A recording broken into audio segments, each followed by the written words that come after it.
Part 17 के शुरुआत में दिखाते हैं कि मॉम को सर्जरी रूम से वापस लाया जाता है और उनकी सर्जरी नहीं होती क्योंकि डॉक्टर बताते हैं कि लास्ट टाइम पर लीवर डोनर की फैमिली पीछे हट गई है, इसलिए हम लीवर ट्रांसप्लांट नहीं कर सकते। लेकिन हान हार नहीं मानती, वो हर दिन डेली वर्कआउट करके अपना फैट लेवल नॉर्मल कर ही लेती है और डॉक्टर अब हान से कहते हैं कि तुमने बहुत जल्दी अपना फैट लेवल कम कर दिया, जबकि ऐसा करना मुश्किल है। तुम अब आराम से अपनी मॉम को लीवर डोनेट कर सकती हो। ये सुनकर हान और ईजन दोनों बहुत खुश हो जाते हैं, लेकिन ये बात जैसे ही मॉम को पता चलती है कि हान डोनर बन रही है तो वो साफ साफ मना कर देती हैं और कहती हैं कि इससे अच्छा तो मैं मरना पसंद करूंगी, लेकिन मैं तुम्हें कटते हुए नहीं देख सकती। अब हान मॉम को मनाने की कोशिश करती है, लेकिन मॉम कहती है बस यही बात खत्म करो, मुझे और आगे नहीं सुनना और आज के बाद तुम हॉस्पिटल नहीं आओगी। अब डैड को भी गुस्सा आ जाता है कि बस करो, तुम्हें जीना पड़ेगा। तुम्हें क्या लगता है ये हान के लिए आसान है? मॉम कहती है मैं ऐसे ही जीऊंगी और मर जाऊंगी। तो डैड गुस्से में कहते हैं तुम ऐसा कैसे बोल सकती हो, और फ्रस्ट्रेट होकर वहाँ से चले जाते हैं। अब डैड बाहर आकर रोने लगते हैं तो हान उन्हें कंफर्ट करने आती है। डैड कहते हैं मुझे तुम्हारी मॉम पर यूं ही चिल्लाना नहीं चाहिए था, कोई भी माँ बाप नहीं चाहते कि उनका बच्चा उनकी वजह से किसी भी दर्द से गुजरे। हान कहती है चिंता मत करो डैड, मैं मॉम को मना लूंगी। डैड सैड होते हैं कि वो अभी भी सबके लिए बोझ बने हुए हैं। फिर रात को दिखाते हैं जब मॉम सो गई होती है तो हान उन्हें कंबल उड़ाकर अपनी बहन से बात करने के लिए बाहर चली जाती है, लेकिन फिर दिखाते हैं कि मॉम सोई नहीं थी, वो बस सोने की एक्टिंग कर रही थी और वहाँ से भागने की तैयारी में होती है। लेकिन तभी ईजन उन्हें पकड़ लेता है और पूछता है आप कहाँ जा रही हैं? तो मॉम कहती है मुझे जाने दो, लेकिन ईजन उन्हें रोककर दूसरी जगह ले आता है समझाने के लिए। मॉम पहले ही कह देती है तुम कुछ भी कहो, मेरा जवाब वही है, मैं सर्जरी नहीं करवाने वाली, बस मैंने माँ होने के नाते आज तक हान के लिए कुछ भी नहीं किया, एटलीस्ट मैं इतना कर सकती हूँ ताकि वो सफर न करे। ईजन कहता है आपको पता है हान ने भी उस दिन मुझसे सेम यही बात कही थी। फ्लैशबैक में दिखाते हैं कि जब हान का जॉगिंग करते हुए पैर मुड़ जाता है तो ईजन दौड़ते हुए आता है और कहता है अब तो रेस्ट ले लो। तभी बारिश होने लगती है तो ईजन कहता है चलो घर चलें, लेकिन हान कहती है मैं हार नहीं मानूंगी, मैंने आज तक अपनी मॉम के लिए कुछ भी नहीं किया, मैं बस इतना कर सकती हूँ कि मैं उन्हें सफर करने नहीं दूंगी, मैं उनकी परेशानियां खत्म कर सकती हूँ। और ये कहकर वो दौड़ने चली जाती है। प्रेजेंट में दिखाते हैं कि ईजन हान की मॉम को समझाता है कि हान ने बहुत ज्यादा मेहनत करी है ताकि वो अपना लीवर आपको डोनेट कर सके, उसने एक दिन की भी छुट्टी नहीं ली। अगर आप उसकी मेहनत देखती ना तो आप कभी सर्जरी करवाने के लिए मना नहीं करती, इसलिए प्लीज हान के लिए सर्जरी करवा लीजिए। तभी वहाँ हान मॉम को ढूंढते हुए आ जाती है तो मॉम उससे कहती है कि मैं सर्जरी करवाने के लिए तैयार हूँ। ये सुनकर हान सरप्राइज होती है और मॉम को गले लगाते हुए कहती है कि मॉम मैं आपके बिना नहीं रह सकती। दोनों ही इमोशनल हो जाते हैं। तब वो टाइम दिखाते हैं जब हान पैदा हुई थी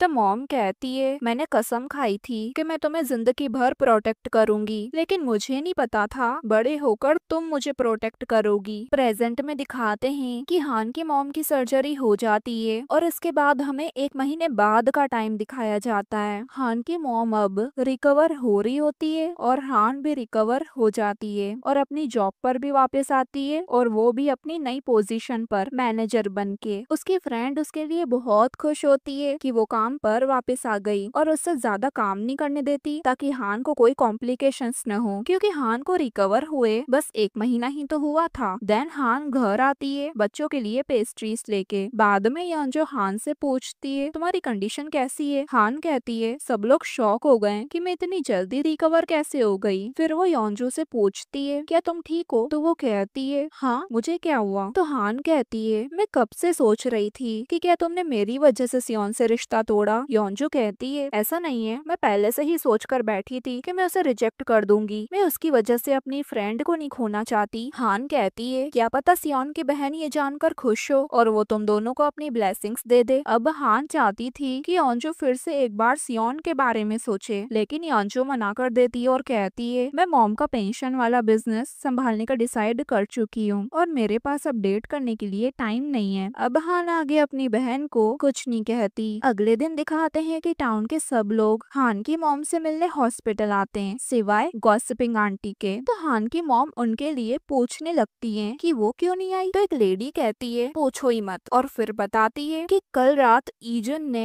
सियोन के जूनियर कलीग यानी जो इंस्ट्रक्टर किम है उसको गॉसिपिंग आंटी के रेस्टोरेंट से चोरी करते हुए पकड़ा। फ्लैशबैक में दिखाते हैं कि जब किम चोरी करके जा रहा था तो ईजन अपने टाइकोंडो स्किल्स से उसको एक ही बार में पटक देता है, लेकिन बाद में जब वो चेहरा देखता है तो शॉक हो जाता है। फिर दिखाते हैं कि गॉसिपिंग आंटी सीसीटीवी प्रूफ और किम और ईजन के साथ पुलिस स्टेशन में बैठी होती है और कहती है पुलिस वाले से कि किम को जेल में डालो। तो किम कहता है आप मेरे साथ ऐसा क्यों कर रही हैं? माना मैं चोरी करने गया था लेकिन चुरा पाया क्या? नहीं ना, और बल्कि ईजन ने मुझे मारा। ये सुनकर गॉसिपिंग आंटी उसे चुप करवा देती है और पुलिस वाले पर चिल्लाकर कहती है तुम कर क्या रहे हो, इसे अंदर करो। लेकिन ईजन बीच में आके गॉसिपिंग आंटी को समझाता है कि इसकी जगह आप इसे माफ कर दीजिए, ऐसा तो नहीं है कि आप दोनों अजनबी हैं। तो गॉसिपिंग आंटी कहती है हम दोनों के बीच बस एक ही रिश्ता है, ये चोर है और मैं विक्टिम हूँ। तो किम तंग होकर कहता है कम ऑन मॉम। ये सुनकर पुलिस वाला शॉक हो जाता है कि मॉम, और ईजन की तरफ देखता है तो वो भी हाँ में सर हिलाता है। गॉसिपिंग आंटी गुस्से में कहती है मेरा कोई बेटा नहीं है, मैं इसे अपने खानदान से कब का निकाल चुकी हूँ, इसे जेल में फेंको। ये कहकर जाने लगती है तो किम मॉम को रोकते हुए कहता है कि प्लीज मॉम एक बार के लिए ये बात जाने दो ना। अब गॉसिपिंग आंटी का हाथ किम छोड़ ही नहीं रहा होता तो वो अपना हाथ छुड़वाने लगती है और इस चक्कर में उनकी ड्रेस की स्लीव फट जाती है और उसके बाद तो उनको इतना गुस्सा आता है कि वो न आओ देखती है और न ताओ, डायरेक्ट किम को मारना शुरू कर देती है और बेचारा वहीं पिट जाता है। यहाँ यही बात टाउन वाले हान के डैड को बताते हैं तो इनमें ये चर्चा होने लगती है कि कैसे बेटे अपने बाप जैसे बन जाते हैं, लेकिन वो इस बात से खुश होते हैं कि ईजन अपने डैड जैसा नहीं निकला। यहाँ ईजन न्यूज देख रहा होता है ताकि उसको अपने डैड का कोई तो सुराग मिले कि आखिर वो कहाँ हैं। तभी उसे डिटेक्टिव का कॉल आता है और ईजन एक रिटायर्ड नर्स से मिलने आता है जो कि बहुत पहले ईजन के डैड का ख्याल रखती थी जब वो जेल में थे। रिटायर्ड नर्स कोई और नहीं ओल्ड एज होम की डायरेक्टर होती है। ईजन उनसे अपने डैड के बारे में पूछने लगता है तो नर्स कहती है मुझे उनके बारे में कोई खबर नहीं है और मुझे ये भी नहीं पता कि वो कहाँ हैं। देन फिर वो लेडी पूछती है कि तुम अपने डैड को क्यों ढूंढ रहे हो? अगर मैं तुम्हारी जगह होती तो मैं उन्हें कभी देखना भी नहीं चाहती। तो ईजन कहता है मैं उन्हें ठीक करना चाहता हूँ। ये सुनकर वो हैरान रह जाती है। अगले सीन में पता चलता है कि असल में ये मुलाकात ईजन के नर्स ने ही प्लान की थी और अब भी ओल्ड एज होम की डायरेक्टर ही ईजन के डैड की केयर टेकर है और वो ईजन की तलाश पर उसके डैड को ताने मारकर वहाँ से चली जाती है। तभी एक पल के लिए ईजन के डैड को होश आता है और वो समझ जाते हैं कि बात उसके बेटे की ही हो रही है। अगले दिन दिखाते हैं कि ईजन का बर्थडे होता है इसलिए हान आज उसके लिए कुकिंग कर रही है। डैड उसे हैरान होते हुए देख कहते हैं तुम्हें तो कुकिंग में बिल्कुल भी इंटरेस्ट नहीं है ना, मुझे यकीन नहीं हो रहा ये तुमने बनाया है। तो हान कहती है जब मेरे हाथ बड़ी बड़ी गाड़ियाँ फिक्स कर सकते हैं तो ये सूप बनाना कौन सी बड़ी बात है, ये तो मेरे लिए बाएं हाथ का खेल था। लेकिन फिर दिखाते हैं कि हान ने तो किचन को फिश मार्केट बना दिया था जैसे वहाँ कोई तूफान आया हो। डैड कहते हैं ईजन लकी है तो हान कहती है नहीं बल्कि मैं लकी हूँ। आपको पता है जब मैं हॉस्पिटल में थी ना तो उसने मेरा बहुत ख्याल रखा था, उसने मुझे स्पेशल फील करवाने में कोई कसर नहीं छोड़ी थी, इसलिए अब मेरी बारी है उसे स्पेशल फील करवाने की। अगले सीन में दिखाते हैं कि ईजन और हान दोनों नर्स के हाथ का बनाया हुआ सूप टेस्ट करते हैं और बल्कि हान नर्स के बनाए हुए सूप की तारीफ भी करती है और मन में कहती है ओ तो इस सूप का टेस्ट ऐसा होता है। फ्लैशबैक में दिखाते हैं कि जब हान की फैमिली ने हान के हाथ का बनाया हुआ सूप टेस्ट किया था तो उन्होंने हान की भर भर की बेइज्जती करी थी। अब हान के डैड दोनों बच्चों से कहते हैं कि भूखे रहने से अच्छा है चलो मैं तुम्हें चल के पेस्ट्री खिलाता हूँ, और जब ये तीनों वहाँ से चले जाते हैं तब हान अपना बनाया हुआ सूप टेस्ट करती है और वाकई उसे भी लगता है कि उसकी बेइज्जती यूं ही नहीं हुई। देन प्रेजेंट में दिखाते हैं कि हान नर्स को कहती है आज मैंने ईजन के लिए कुछ स्पेशल प्लान किया है। तो ईजन कहता है तुम्हें मेरे बर्थडे पर इतना सब कुछ करने की जरूरत नहीं है। देन नर्स अब वहाँ से जाने लगती है तो ईजन उन्हें बाहर तक छोड़ने के लिए जाता है। नर्स उसे समझाती है कि तुम्हें अब अपने पास्ट से निकलना होगा और खुश रहना सीखना होगा। जब तुम्हें हान मिली थी क्या तुमने डिसाइड नहीं करा था कि तुम खुश रहोगे? आई होप कि तुम आज आज से लेके अपने बर्थडे के दिन खुश रहो, खुद के लिए ना सही हान के लिए खुश हो जाओ जो हमेशा से तुम्हारी साइड है। ये समझाकर वो वहाँ से चली जाती है। दूसरी तरफ यंग की मम्मी गॉसिपिंग आंटी के साथ बैठी होती है, जो अब भी हान के मॉम की तबीयत के बारे में यंग की मॉम से नहीं पूछती कि वो कैसी है, उनकी कंडीशन क्या है, क्योंकि गॉसिपिंग आंटी अपने बेटे को लेकर ही परेशान होती है और हान की मॉम के ठीक होने की बात को टाल देती है। देन उसी टाइम जब हान की मॉम गॉसिपिंग आंटी से मैसेज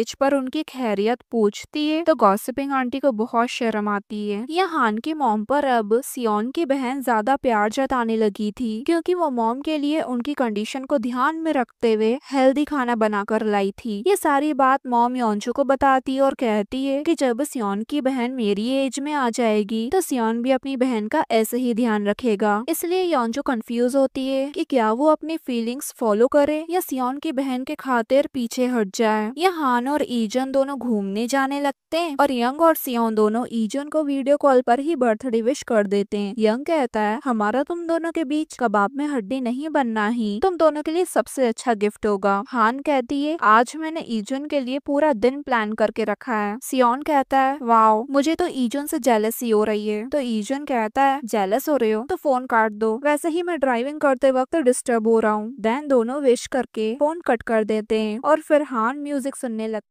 है। सियोन कहता है ईजन कितना लकी है। तो यंग कहता है तो तुम भी तो योंजू को छोड़ किसी और को डेट कर सकते हो, जेलस क्यों हो रहे हो। सियोन कहता है नहीं योंजू मेरे लिए परफेक्ट है, एक बार उसकी मॉम की तबीयत ठीक हो जाए फिर हम दोनों का रिलेशन ट्रैक पर आ जाएगा। तो यंग शॉक होते हुए कहता है क्या तुमने अभी तक हार नहीं मानी। तो सियोन कहता है हम दोनों बस अभी ब्रेक पर हैं, मैं वेट करूंगा उसका जब तक योंजू मुझसे डेट करने के लिए तैयार नहीं हो जाती। लेकिन यंग उसकी इस पॉजिटिविटी या जिद कह लो उसे इरिटेट हो जाता है और इसी मोमेंट पर यह पार्ट पूरा होता है गाइस।